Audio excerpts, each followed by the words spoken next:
गुरु प्यारी सात संगत जियो, सदगुरु ही हमें नाम दान की दात बख्शते हैं। संगत जी, आज हम सब जीव इस काल के घेरे में बंधे हुए हैं, परंतु हमें दयाल के घेरे में तभी प्रवेश मिलेगा जब हम पूर्ण सदगुरु द्वारा बताए गए सच्ची नाम का सुमरन करेंगे। यही नाम भक्ति हमें जन्म और मृत्यु के चक्र से ऊपर उठाता है। यही साधना आत्मा को उसके असली स्वरूप से परिचित कराती है और उसे सच्ची मुक्ति प्रदान करती है। आत्मा मुक्त होती है और हर उस विकार से, हर उस बोझ से जिसकी वजह से वह बार बार जन्म लेने पर मजबूर होती है। जब साधक नाम का अभ्यास करता है तो मृत्यु का भय समाप्त हो जाता है। काल भी उसे डराने में असमर्थ हो जाता है, क्योंकि सच्चा भक्त जीते जी मरने की अवस्था को प्राप्त कर लेता है। इसका अर्थ है कि वह भीतर की यात्रा में ऐसा अनुभव करता है जहां शरीर भले ही सांस ले रहा हो, परंतु आत्मा ने मन और इंद्रियों से अलग होकर आध्यात्मिक लोकों की ओर कदम बढ़ा दिया होता है। तब साधक को किसी सुख से अत्यधिक प्रसन्नता नहीं होती और किसी दुख से वह विचलित नहीं होता। उसके लिए सुख और दुख एक समान होते हैं। उसकी एक ही पहचान रह जाती है, प्रभु से प्रेम, प्रभु की याद और प्रभु का निरंतर सिमरन। संगत जी, इस अवस्था की खुमारी को शब्दों में व्यक्त नहीं किया जा सकता। ये वही अवस्था है जिसका अनुभव संत बुल्ले शाह जी ने भी किया था। वे अक्सर अपनी वाणियों में उस दिव्य प्रेम और उस इश्क का जिक्र करते थे जो इंसान को खुद ही से मिटाकर मालिक में मिला देता है। बुल्ले शाह जी फरमाते हैं कि जिसे तू खोजता है वे तुझ में ही है। तू अपने दिल में झांक कर वही तेरा मालिक वास करता है। यही वे आशिकी है जिसके शब्दों में पिरोना कठिन है। इसलिए संगत जी, आज ये वीडियो अंत तक जरूर सुनिएगा, क्योंकि आज ये आप यह जान पाएंगे कि प्रभु की भक्ति करके साधक के भीतर कैसी खुमारी चढ़ती है जिसे शब्दों में बयान करना संभव नहीं है। आज हम विस्तार से समझाएंगे कि जब साधक 5 नामों का सिमरन करता हुआ पहले रूहानी मंडल यानी सहज दल कमल तक पहुंचता है तो उसे किस प्रकार के अनुभव होते हैं और ये यात्रा उसे किस तरह से अपने वास्तविक स्वरूप की ओर ले जाती है। मेरी आपसे प्रार्थना है कि यदि आप इस विषय को सुन रहे हो तो जो भी काम आप कर रहे हो उसे कुछ समय के लिए छोड़ दीजिए। तन मन से उन विचारों को हटा दीजिए और आज की इस चर्चा को पूरी एकाग्रता, पूरी प्रेम से साथ सुनिए, क्योंकि ये विषय आपके जीवन को एक नए अभ्यास, एक नए आयाम पर ले जाने की शक्ति रखता है। संगत जी, अगर आप भी हमारे चैनल पर नए हैं तो कृपया हमारे चैनल को सब्सक्राइब जरूर करें, ताकि आपको अमूल्य शिक्षाएं बाबा जी की आपके जीवन में निरंतर हम पहुंचाते रहेंगे। संगत जी, सहज दल कमल का नाम सुनते ही भीतर एक अद्भुत रहस्य खुलने लगता है। संतों ने कहा है कि सदल कमल नाम सुनाओ, ज्योत निरंजन बास लिखा हुआ। यह ज्योत और निरंजन 2 विशेष शक्तियों का संकेत है। ये कोई साधारण शक्तियां नहीं, बल्कि ब्रह्मा की 2 मुख्य धाराएं हैं जिनका संगम सहज दल कमल पर होता है। अब इसे थोड़ी और गहराई में समझने का प्रयास कीजिए। जब साधक भीतर की यात्रा प्रारंभ करता है और दोनों आंखों के पीछे मन को टिकाता है तो सबसे पहले उसे इन 2 शक्तियों से परिचित होना पड़ता है। यही कारण है कि उसे ज्योत निरंजन कहा जाता है। ज्योत का अर्थ है प्रकाश, निरंजन का अर्थ है वो जो निराकार है, जो मायावी बंधनों से परे है। इन दोनों का मेल सहज दल कमल पर होता है और यही साधक की आध्यात्मिक यात्रा का प्रथम द्वार है। संगत जी, ये कोई बाहरी कथा, ये केवल पढ़ने सुनने का विषय नहीं, ये तो भीतर के अनुभव का वह पहला पड़ाव है जहां आत्मा अपने असली घर की ओर कदम बढ़ाना शुरू कर देती है। जैसे ही साधक नाम का अभ्यास करते हुए स्थान तक पहुंचता है, उसे भीतर के प्रकाश और ध्वनि का अनुभव होना शुरू हो जाता है। यहाँ पर बैठकर मन को स्थिर करना और ध्यान को एक जगह टिकाना सबसे बड़ी साधना है।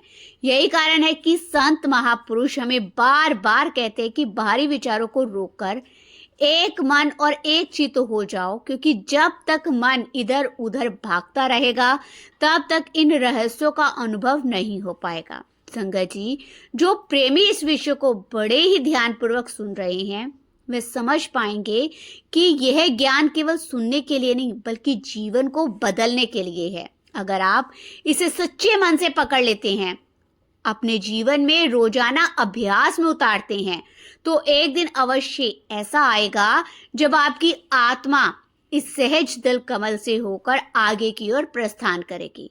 इसलिए गुजारिश है कि इस चर्चा को केवल एक विचार के रूप में ना बल्कि इसे अपने जीवन की साधना का हिस्सा बना लें, क्योंकि यही ज्ञान और यही अभ्यास हमें काल के दायरे से निकालकर दयाल के दरबार तक ले जाती है। संगत जी, हमारा आज का विषय जिसे संत महापुरुष ज्योत निरंजन कहते हैं, यह नाम अपने आप में गहरा रहस्य समेटे हुए है। ज्योत निरंजन दो शब्द है, लेकिन जब ये शब्द दोनों को एक साथ मिलाते हैं तो इनका प्रभाव असाधारण हो जाता है। संतों ने इसको कई नामों से समझाया है। उदाहरण के लिए अगर हम कहें कि शिव और शक्ति, तो ये भी दो अलग अलग नाम हैं, पर जब ये मिल जाते हैं तो अपार शक्ति का अनुभव कराते हैं। उसी प्रकार ज्योत और निरंजन जब एक साथ प्रकट होते हैं तो साधक के लिए भीतर का पहला रूहानी दरवाजा खुल जाता है। अब सवाल ये उठता है कि इस शक्ति का पता कैसे चलेगा। संगत जी, ये वही स्थान है जो पहले रूहानी मंडल का धनी है, जिसे सहज दल कमल कहा गया है। यहाँ आत्मा को अपनी वास्तविक यात्रा का पहला अनुभव होता है। यदि हम सही तरह से इस पहले मंडल के धनी यानी ज्योत निरंजन से परिचित हो जाए और उसके साथ अपना संबंध जोड़ ले तो आगे की आध्यात्मिक पढ़ाई हमारे लिए बहुत ही सरल हो जाती है। ठीक वैसे ही जैसे कोई यात्री पहली सीढ़ी पर पैर रखकर आत्मविश्वास पा लेता है कि अब ऊंचाई तक पहुंचना संभव है, आज की इस चर्चा पर यही है कि हमें समझना होगा कि ज्योत और निरंजन जो ब्रह्मा की दो शक्तियां हैं, उनके साथ साधना के स्तर पर अपना नाता किस तरह जोड़ना है। ये केवल ज्ञान रखने की बात नहीं बल्कि अनुभव करने की कला है। जब साधक नाम के अभ्यास के साथ साथ मन को आंखों के पीछे एक जगह स्थिर कर लेता है, तब धीरे धीरे ये रहस्य स्पष्ट होता है। यही अनुभव हमारी आत्मा को भीतर के प्रकाश से परिचित कराता है और धीरे धीरे हमें उन ऊंचे लोगों की ओर अग्रसर कराता है। इसलिए संगत जी, ये पहली पहचान बहुत जरूरी है, क्योंकि जब तक हम इस ज्योत से परिचित नहीं होंगे तब तक आगे की यात्रा कठिन और मन के भ्रमों से भरी रहेगी। संगत जी, हम सब वर्षों से ज्योत निरंजन का जाप करते रहे हैं, आगे भी करते रहेंगे, लेकिन क्या कभी हमने गहराई से सोचा है कि हम में से कितने लोगों का वास्तव में संबंध इस ज्योत निरंजन से जुड़ा है। केवल नाम जपते रहना पर्याप्त नहीं है जब तक कि भीतर उसके साक्षात का अनुभव ना हो। यह भेद केवल एक ही तरीके से जाना जा सकता है, अपने अंतर में ज्योत निरंजन का प्रत्यक्ष दर्शन करके, क्योंकि यह पहले रूहानी मंडल का धनी है और जब तक हमारी आत्मा की जान पहचान इस ब्रह्मा की शक्ति से नहीं होती तब तक हमारी यात्रा अधूरी ही रहेगी। तो आइए शुरुआत करते हैं इस शक्ति से अपने आप को जोड़ने की। इसके लिए सबसे पहला कदम यही है कि अपने ख्याल को आंखों के पीछे इकट्ठा करना। कहाँ? अपनी ही आंखों के पीछे, जहां आत्मा का वास्तविक दरबार है। यह अभ्यास आप सुबह करें, दोपहर में करें, शाम या रात को करें, चलते फिरते करें, ये सब हमारे ऊपर है। लेकिन एक बात पक्की है संगत जी कि यह उतना साधारण नहीं है जितना हम समझते हैं। इस राह पर चलने के लिए हमें पहले अपने भीतर से संसार की लालसाओं और इच्छाओं को निकालना पड़ेगा। जब तक मन संसार की चाह में उलझा रहेगा तब तक ध्यान स्थिर नहीं हो पाएगा। इसलिए आपसे विनती है कि जब भी ध्यान में बैठे तो पूरे मन और पूरे दिल से बैठे। नाम का जाप केवल जुबान से ना हो बल्कि ख्याल के साथ चलता हो। चलते फिरते अपने विचारों को संसार से हटाकर नाम में जोड़ने की कोशिश करें। सोते समय भी नाम जपते हुए नींद में प्रवेश करें, क्योंकि संगत जी हमारी सबसे बड़ी कमी यही है कि भले ही नाम का सिमरन चलता रहता है लेकिन ख्याल वह तो हमेशा संसार के साथ जुड़ा रहता है। असली साधना तो तब शुरू होती है जब ख्याल संसार से हटकर अंतर के दरबार से जुड़ जाता है। यही जुड़ाव हमें ज्योत निरंजन उस परमात्मा के प्रत्यक्ष अनुभव तक ले जाता है और हमारी आध्यात्मिक यात्रा की जो असली शुरुआत कराता है। संगत जी, ये सत्य है कि एकदम से संसार को त्याग पाना किसी के लिए भी आसान नहीं होता। हमारी आंखों में हमेशा यही दृश्य देखे हैं, हमारे कानों ने हमेशा यही आवाजें सुनी है और हमारा मन इन्हीं चीजों में उलझा रहा है। अगर हमें कहा जाए कि भीतर ऐसी अद्भुत रागनियां है जो हर पल बजती रहती है, वहाँ ऐसे सुंदर नज़ारे हैं जिनके सामने ये संसार फीका पड़ जाता है, वहाँ पहुंचकर आत्मा की सारी आसक्ति और तृष्णा शांत हो जाती है और 84 के बंधन सदा के लिए छूट जाते हैं। तो यह बातें हमें सुनने में तो बहुत अच्छी लगेगी, लेकिन दिल के भीतर हम में से बहुत से लोग इस पर पूरा विश्वास नहीं कर पाते।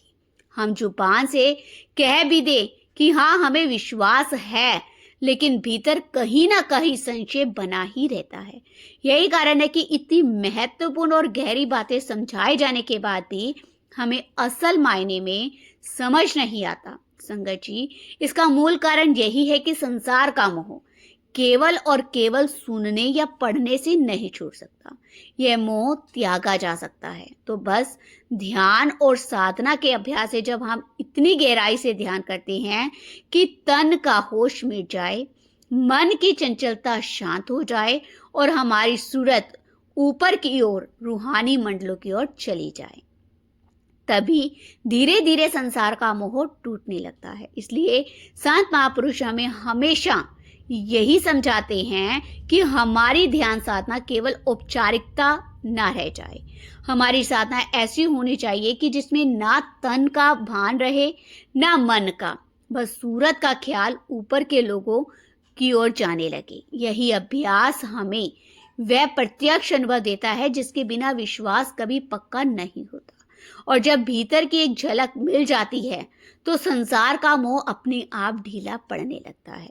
यही वह साधना है जो हमें जन्म मरण के बंधन से मुक्त कराती है और सच्ची शांति का अनुभव कराती है। संगत जी, यह बात हमेशा याद रखने योग्य है कि हर जीवात्मा, हर इंसान को सुबह के समय कम से कम 2 से 2.5 घंटे ध्यान जरूर करना चाहिए।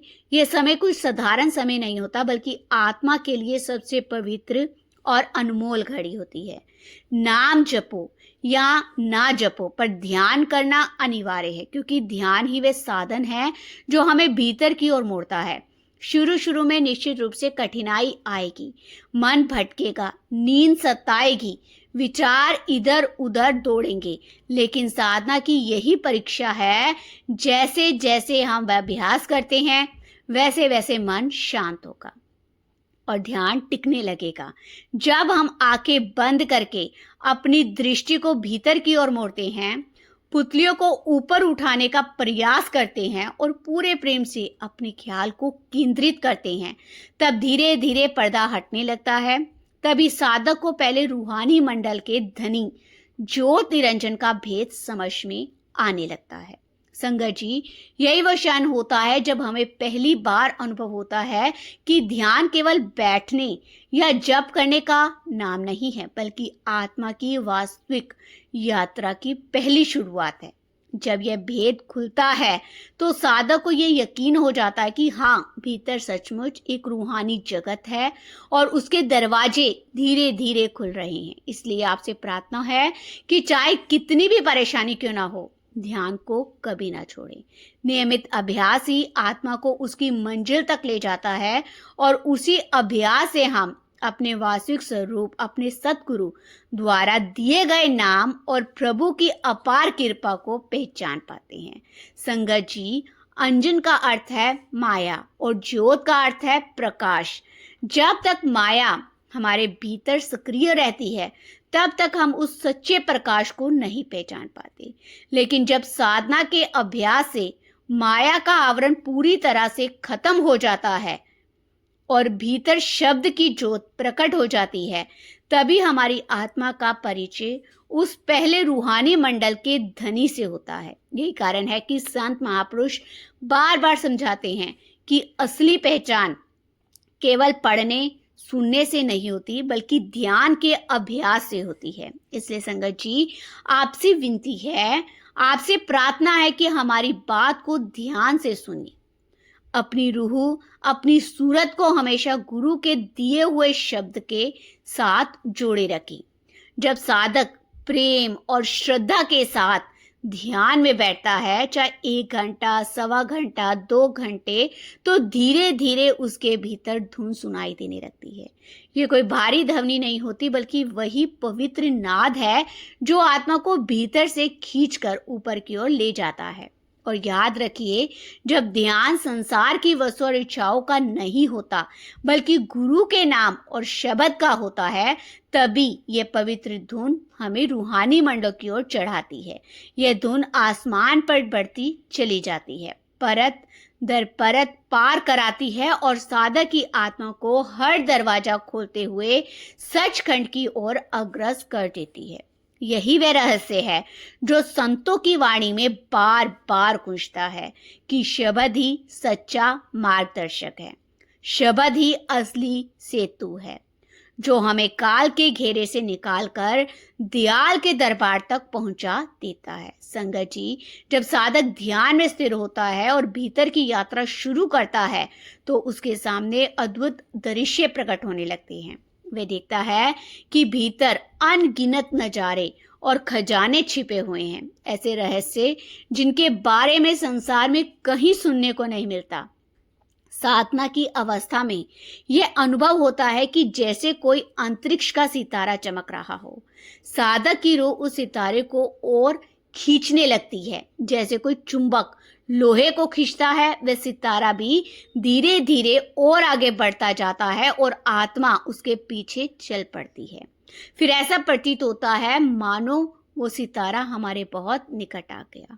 वो छोटा सा प्रकाश जो पहले एक बिंदु या छोटे सितारे की तरह दिखाई देता था, अब धीरे धीरे एक विशाल सितारे के रूप में चमकने लगता है। उसकी चांदनी का प्रकाश इतना अद्भुत होता है कि उसका वर्णन शब्दों में करना असंभव है। यह सब अनुभव तब होगा जब साधक ध्यान में इतना गहरा उतरता है कि रूह शरीर से बाहर निकल जाती है। कभी वह बाहर निकलकर ऊपर की ओर चढ़ती है, फिर कभी ऊपर से लौटकर शरीर में प्रवेश करती है। यह क्रम अभ्यास से धीरे धीरे सहज हो जाता है। जब एक बार रूह को शरीर से बाहर निकलकर ऊपर चढ़ने और फिर लौटकर शरीर में आने की कला आ जाती है, तब ये यात्रा स्थिर होने लगती है। यही क्रम साधक को पहले रूहानी मंडल में ठहरने की योग्यता प्रदान करता है। लेकिन संगत जी, ध्यान का यह अभ्यास आसान नहीं। जब हम अपने ख्याल को आंखों के पीछे रोकने की कोशिश करते हैं तो जो ख्याल है वो बार बार नीचे खींच जाता है। संसार के विचार, इच्छाएं और मन की चंचलता हमें नीचे गिरा लाती है। यही कारण है कि संत बार बार समझाते हैं, ध्यान साधो, ध्यान साधना करो, अभ्यास करो। जब हम आंखें बंद करके अपनी दृष्टि को भीतर मोड़ते हैं और पुतलियों को ऊपर की ओर चढ़ाते हैं, तभी ये यात्रा संभव होती है। यही साधना हमें धीरे धीरे भीतर के मंडलों की ओर ले जाती है, ज्योत निरंजन के पहले रूहानी लोक पर स्थिर करती है। यही वह अभ्यास है जिसे आत्मा अपने असली घर की ओर कदम बढ़ाती है। संगत जी, जितना हो सके उतना गुरु के स्वरूप का ध्यान करो। हम बार बार यही कहेंगे कि अभ्यास अधिक से अधिक करो, बार बार करो, हर समय करो। मैं आप सभी से विनती करती हूँ कि नाम का सुमरन निरंतर करते रहो। सिमरन की धारा कभी भी रुकनी नहीं चाहिए। और साथ ही जब भी ध्यान में बैठो या चलते फिरते नाम जपो, अपनी आंखों के सामने अपने गुरु का स्वरूप जरूर रखो। गुरु का स्वरूप हमारे ध्यान को स्थिर करने में सबसे बड़ा सहारा है। अगर इस अभ्यास को लगातार दर बदर निरंतर दोहराते रहेंगे तो एक दिन ऐसा जरूर आएगा जब ध्यान एक जगह टिकना शुरू हो जाएगा। बाबा जी महाराज ने भी इसी भेद को कई बार स्पष्ट किया है कि ध्यान केवल हमारी कोशिश से पूरा नहीं होता। यह हमारे बस की बात नहीं है। यह हमारे बस की बात क्यों नहीं है? क्योंकि ध्यान की पूर्णता के लिए दो चीजें आवश्यक हैं। पहली, हमारी सच्ची करनी और निरंतर साधना। दूसरी, सद्गुरु की कृपा और बख्शिश। जब हमारी मेहनत और सद्गुरु की दया एक साथ मिलती है तब यह मार्ग सहज हो जाता है और ध्यान भीतर स्थिर होने लगता है। फिर धीरे धीरे अंतर में अनेकों प्रकार की धुनें सुनाई देने लगती है। कभी घंटा घड़ियाल, कभी बांसुरी, कभी वीणा, कभी मधुर ध्वनि। विभिन्न प्रकार की रूहानी आवाजें साधक को भीतर खींचती है। लेकिन प्रश्न यह है कि उनमें से सच्ची धुन कौन सी है? यह पहचान अपने आप नहीं हो सकती। केवल वही बता सकता है जिसकी आत्मा वहां तक पहुंच चुकी हो, जिसने उन मंडलों को देखा है और पार किया है। दूसरा कोई हमें ये भेद नहीं समझा सकता। इसलिए गुरु का सहारा, गुरु का मार्गदर्शन और गुरु का स्वरूप ध्यान की यात्रा में सबसे आवश्यक है। संगत जी, शुरुआत में हमेशा गुरु प्रेम से करनी चाहिए। साधना का असली बीज गुरु के स्वरूप से प्रेम करना है। इसलिए कहा जाता है कि जब सुबह ध्यान करने बैठो तो सबसे पहले अपने सद्गुरु के स्वरूप का ध्यान करो। उनकी छवि को अपने आंखों के सामने लाओ और उसी रूप में अपने मन को स्थिर करो। फिर दिन भर जब भी काम धंधा करो, चलते फिरते हो, तो भी अपने सद्गुरु के स्वरूप को याद करते रहो। और जब रात को विश्राम करने लेटो तब भी सोने से पहले अंतिम ख्याल अपने गुरु का ही बनाओ। जब गुरु का स्वरूप ख्यालों में लगातार बसा रहेगा तो हमारी गुरु भक्ति दिन प्रतिदिन और प्रगाढ़ होती जाएगी, बढ़ती जाएगी। इस अभ्यास का सीधा लाभ यह होगा कि नाम के प्रति हमारा आदर और श्रद्धा बढ़ेगी, विश्वास मजबूत होगा, हमारे मन का बिखरा हुआ ख्याल धीरे धीरे सिमटना शुरू हो जाएगा। जब मन का फैला हुआ ख्याल किसी एक केंद्र पर आकर टिक जाता है तो वही केंद्र हमारे लिए तवज्जो का कारण बन जाता है। इसे आसान उदाहरण से समझ सकते हो। जैसे किसी व्यक्ति को किसी स्त्री से सच्चा प्रेम हो जाए तो उसके मन में बार बार हर समय उसी स्त्री का ख्याल चलता है। उसका मन इधर उधर नहीं भटकता बल्कि बार बार उसी की ओर खींचता है। ठीक वैसे ही जब हमारी आत्मा सद्गुरु से सच्चा प्रेम कर लेती है तो गुरु की वाणी का स्वरूप हमारे भीतर अपने आप बार बार उभरने लगता है। यह कोई जबरदस्ती की बात नहीं होती बल्कि प्रेम की सहज धारा होती है और यही वह अवस्था है जिसे हम पाना चाहते हैं, जहाँ गुरु का स्वरूप बिना प्रयास के हमारे भीतर हर समय उपस्थित रहे। जब यह अभ्यास स्थिर हो जाता है और सिमरन करते करते समय हमारा ख्याल वास्तव में गुरु के स्वरूप से जुड़ जाता है, तब हमारी रूह ऊपर की ओर खींचने लगती है। जैसे जैसे ख्याल चढ़ता है, साधक का पहला परिचय उस रूहानी मंडल से होता है जिसे सहज दल कमल मंडल कहा जाता है और उस मंडल का धनी है ज्योत निरंजन। इस प्रकार गुरु प्रेम से शुरुआत करने वाला साधक धीरे धीरे रूहानी मंडलों की ओर अग्रसर हो जाता है और अपनी यात्रा को सही मार्ग पर आगे बढ़ा पाता है। संगत जी, जब साधक का ज्योत निरंजन के साथ वास्तविक परिचय हो जाता है तब उसे यह अनुभव होने लगता है कि यह कोई साधारण शक्ति नहीं है बल्कि स्वयं ब्रह्मा की दिव्य शक्ति है। ज्योत अर्थात प्रकाश, निरंजन अर्थात माया से परे, इन दोनों का मेल ही ब्रह्मा की वह शक्ति है जो साधक के अंदर कुछ शांत, बल और स्थिरता प्रदान करती है। यही शक्ति साधक की रूह को ऊपर की ओर खींचती है, उसकी यात्रा को उच्च रूहानी मंडल की ओर ले जाती है। इस यात्रा में सबसे बड़ा सहारा है शब्द का प्रकाश और शब्द की धुन। जब साधक अपने बिखरे हुए ख्याल को समेटकर गुरु के स्वरूप के रूप से जुड़ता है, उसी के भाव में नाम का जाप करता है उसके भीतर अनन्यास ही अद्भुत नजारे प्रकट होने लगते हैं। कभी दिव्य प्रकाश की झलक, कभी अंतर की गुप्त लोकों के दर्शन, कभी ऐसी शांति का अनुभव जो शब्दों से परे है। यह नजारे साधक को इतनी गहराई से आकर्षित कर लेते हैं कि ये वह नाम जप करना भूलकर उसी दिव्य दृश्य में खो जाता है। लेकिन यह खोना साधारण नहीं होता, बल्कि यह हमें और ऊपर की ओर खींचता है। यही प्रक्रिया धीरे धीरे साधना को आगे ले जाती है। जब नाम जप अपने आप थम जाता है, तब साधक को अंतर में सूक्ष्म और मधुर ध्वनियां सुनाई देने लगती है। यह ध्वनियां किसी बाहरी वाद्य की नहीं होती, बल्कि रूहानी मंडलों की शुद्ध और पवित्र ध्वनियां होती है। यही आंतरिक नाद साधक के ख्याल को ऊर्ध्वगामी बनाते हैं। फिर वो सहज ही अपने रूहानी मंडल सहज दल कमल से आगे बढ़कर दूसरे रूहानी मंडल की ओर सरक जाता है। यात्रा का ये क्रम स्वतः घटित होता है, क्योंकि जब ख्याल शुद्ध होकर ऊपर की ओर केंद्रित हो जाता है, तब शब्द की धुन और प्रकाश स्वयं ही मार्गदर्शक बन जाते हैं और साधक को एक एक करके ऊंचाइयों की ओर चढ़ाते चले जाते हैं। संगत जी, यही तो हमारी सबसे बड़ी भूल है कि हमें अपनी दिनचर्या का, अपनी आत्मिक प्रगति का एहसास ही नहीं होता। हम जैसे कल थे वैसे ही आज भी हैं। जब हमें नामदान मिला, उसी जोश उसी भाव में कुछ समय तक रहे, लेकिन फिर धीरे धीरे वही पुरानी आते, वही पुराना डर, वही पुराना जीवन हमारे ऊपर हावी हो गया।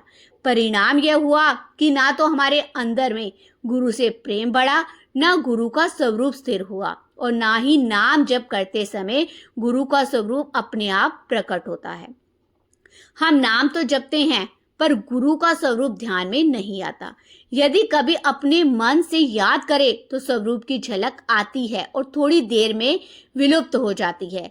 यही हमारा साधना का वास्तविक स्थिति है। अब इस अवस्था को सरल भाषा में समझो। हमारे भीतर 3 मुख्य माया की शक्तियां विद्यमान हैं: सतोगुण, रजोगुण, तमोगुण। ये तीनों गुण हमारी अंतर्य और व्यवहार को नियंत्रण करती है। किसी के भीतर सतोगुण अधिक होता है तो वह पवित्र विचारों और शांत जीवन की ओर झुकाव रखता है। किसी में रजोगुण अधिक होता है तो वह इच्छाओं को, क्रियाओं को, बाहरी संसार के आकर्षण में व्यस्त रहता है, और किसी में तमोगुण का प्रभाव अधिक होता है तो वह आलस्य, अज्ञान और जड़ता उसके जीवन पर छा जाती है। ये 3 गुण स्थिर नहीं है, बल्कि समय, परिस्थिति, संगत और हमारे विचारों के अनुसार बदलते रहते हैं। जैसा हमारा संग हो जाता है, जैसी हमारी संगति होती है, वैसे ही गुण हमारे भीतर प्रबल हो जाते हैं। यदि संग सत्य का है तो सतोगुण बलवान हो जाएगा। यदि संग वासनाओं का है तो रजोगुण प्रबल हो जाएगा, और यदि संग अज्ञान और आलस्य का है तो तमोगुण हावी हो जाएगा। अब मुख्य बात यह है कि जब हमारी सूरत इन तीनों में से किसी एक प्रधान गुण के साथ जुड़ती है, तब वह धीरे धीरे ऊपर की ओर बढ़ती है। लेकिन ये चढ़ाई एकदम से नहीं होती। ये यात्रा बहुत ही धीरे धीरे होती है, जैसे चींटी की चाल। साधक को धैर्य के साथ नाम जप और ध्यान की निरंतर साधना करते हुए अपने ख्याल को बार बार समेटकर ऊपर की ओर लगाना होता है। यही अभ्यास धीरे धीरे सूरज को त्रिकुट की ओर चढ़ाता है, जहां से आगे का रूहानी मार्ग खुलता है। संगत जी, यही मन की चाल का भेद है। जब भी कोई सांसारिक विषय, भोग विलास या माया से जुड़ी कोई सोच हमारे मन में आती है, तो हमारी गति अचानक तेज हो जाती है। मन उसी ओर खींचकर भागता है और हमें एहसास भी नहीं होता कि कब हमारी सूरत संसार की ओर बहर गई। इसके विपरीत जब हम परमार्थ के कार्य में लगते हैं, चाहे वह भजन सिमरन हो, गुरु की भक्ति हो, आत्मिक मंडलों की ओर चढ़ाई का अभ्यास हो, तब हमारी रूह की चाल बहुत धीरे हो जाती है।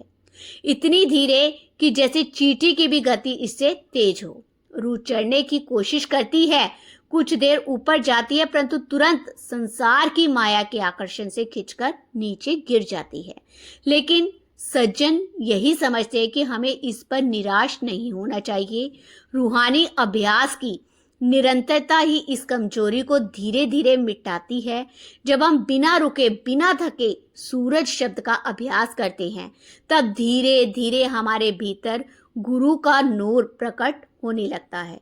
यही स्वरूप सूक्ष्म सद्गुरु का स्वरूप है, जो केवल आंतरिक साधना से ही मिलता है, किसी बाहरी साधना से नहीं।